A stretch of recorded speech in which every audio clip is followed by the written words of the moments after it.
ದೆಹಲಿಯಲ್ಲಿ ಪ್ರಧಾನಿ ನರೇಂದ್ರ ಮೋದಿಯವರು ಕ್ರೈಸ್ತ ಸಮುದಾಯ ಏರ್ಪಡಿಸಿದ್ದ ಕ್ರಿಸ್ಮಸ್ ಕಾರ್ಯಕ್ರಮದಲ್ಲಿ ಭಾಗಿಯಾಗಿ ಸಂದೇಶ ನೀಡುತ್ತಿರುವಾಗಲೇ ಅತ್ತ ಮಧ್ಯಪ್ರದೇಶದಲ್ಲಿ ಪ್ರಧಾನಿ ಮೋದಿಯವರ ಈ ಸಂದೇಶವನ್ನೇ ಅಪಹಾಸ್ಯ ಮಾಡುವ ರೀತಿಯ ಘಟನೆ ನಡೆದಿದೆ. ಝೊಮ್ಯಾಟೊ ಡೆಲಿವರಿ ಬಾಯ್ ಸಾಂತಾಕ್ಲಾಸ್ ವೇಷದಲ್ಲಿ ಬೈಕ್ನಲ್ಲಿ ಹೋಗ್ತಾ ಇದ್ದ. ಗ್ರಾಹಕನಿಗೆ ಡೆಲಿವರಿ ತಲುಪಿಸುವುದು ಆತನ ಉದ್ದೇಶವಾಗಿತ್ತು.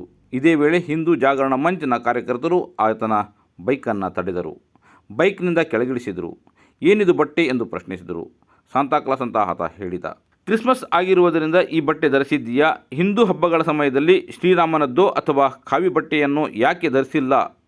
ಬಟ್ಟೆ ಕಳಚು ಎಂದು ಆ ಡೆಲಿವರಿ ಬಾಯ್ ಮೇಲೆ ಒತ್ತಡ ಹಾಕಿದರು.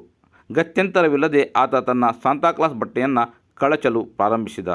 ಶರ್ಟ್ ಮತ್ತು ಪ್ಯಾಂಟ್ಗಳನ್ನು ಎರಡನ್ನೂ ದುಷ್ಕರ್ಮಿಗಳು ಆತನಿಂದ ಕಳಚಿಸಿದರು. ಇದು ಮಾರ್ಕೆಟಿಂಗಿಗೆ ಬೇಕಾಗಿ ನಾನು ಹಾಕಿದ್ದೇನೆ. ಡೆಲಿವರಿ ವೇಳೆ ಗ್ರಾಹಕರ ಜೊತೆ ನಿಂತು ಸೆಲ್ಫಿ ತೆಗೆಯಲಿಕ್ಕಿದೆ.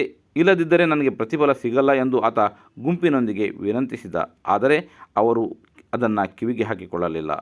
ಆತ ಬಟ್ಟೆಯನ್ನು ಕಳಚಿ ತನ್ನ ಬ್ಯಾಗಿಗೆ ಹಾಕುವವರೆಗೂ ಅಲ್ಲಿಯೇ ನಿಂತು ಬಳಿಕ ಜೈ ಶ್ರೀರಾಮ್ ಎಂದು ಹೇಳುವುದು ವಿಡಿಯೋದಲ್ಲಿ ಸೆರೆಯಾಗಿದೆ. ये क्या सांता क्लॉज बन के डिलीवरी ऑर्डर कर रहे हैं अपन? अच्छा, क्या आज क्रिसमस के लिए? तो कभी दीपावली पे और इस पे राम भगवान और ऐसा स्वरूप करके कभी लोगों के घर जाते हैं क्या अपन? नहीं, ऐसा तो नहीं, पर अभी कंपनी ने दिया है. जोमेटो ने बोला है क्या कि सांता क्लॉज बनना है यार डिलीवरी ऑर्डर करने के लिए? यूँ हाँ, किसी किसी को दिया है. जैसे किसी को मतलब आप इतने सारे जने खड़े ये तो नहीं पहने हुए? नहीं, इनको दिया नहीं है. इनको नहीं दिया?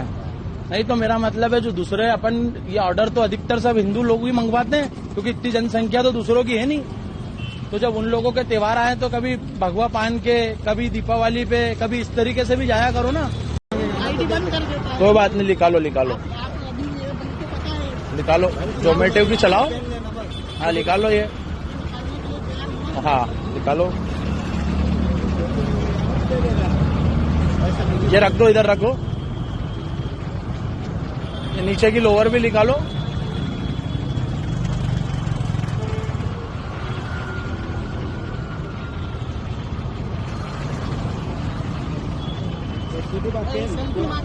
चलो हाँ चलो, धन्यवाद. जय श्री राम, जय श्री राम. ಅಂದ ಹಾಗೆ ಕೇರಳದ ಪಾಲಕ್ಕಾಡ್ನಲ್ಲಿ ಡಿಸೆಂಬರ್ 22ರಂದು ವಿಶ್ವ ಹಿಂದೂ ಪರಿಷತ್ತಿನ ಕಾರ್ಯಕರ್ತರು ಶಾಲೆಗೆ ತೆರಳಿ ದಾಂಧಲೆ ನಡೆಸಿದ್ದರು. ಕ್ರಿಸ್ಮಸ್ ಆಚರಿಸುವುದನ್ನು ತಡೆಯುವುದೇ ಅವರ ಉದ್ದೇಶವಾಗಿತ್ತು. ಅದರ ವಿರುದ್ಧ ಕ್ರೈಸ್ತ ಧರ್ಮಗುರುಗಳು ಸಿಟ್ಟಾಗಿದ್ದರು. ದೆಹಲಿಯಲ್ಲಿ ಪ್ರಧಾನಿಯವರು ಕ್ರಿಸ್ಮಸ್ ಆಚರಿಸುತ್ತಾರೆ, ಆದರೆ ಅವರದೇ ಬೆಂಬಲಿಗರು ಇಲ್ಲಿ ದಾಂಧಲೆ ನಡೆಸುತ್ತಾರೆ ಎಂದು ಅಸಮಾಧಾನ ವ್ಯಕ್ತಪಡಿಸಿದ್ದರು. 4-5 ದಿನಗಳ ಹಿಂದೆ ದೆಹಲಿಯಲ್ಲಿ ಒಂದು ವರದಿಯನ್ನು ಬಿಡುಗಡೆಗೊಳಿಸಲಾಗಿತ್ತು. ದೇಶದ 28 ರಾಜ್ಯಗಳ ಪೈಕಿ 23 ರಾಜ್ಯಗಳಲ್ಲಿ ಕ್ರೈಸ್ತ ವಿರೋಧಿ ಹಿಂಸಾಚಾರದಲ್ಲಿ ಹೆಚ್ಚಳವಾಗಿದೆ ಎಂದು ಈ ವರದಿಯಲ್ಲಿ ಹೇಳಲಾಗಿತ್ತು. ಒಟ್ಟು 735 ಕ್ರೈಸ್ತ ವಿರೋಧಿ ಹಿಂಸಾಚಾರ ಘಟನೆಗಳು 2024 ನವೆಂಬರ್ವರೆಗೆ ನಡೆದಿದೆ ಎಂದು ಆ ವರದಿ ಹೇಳಿತ್ತು.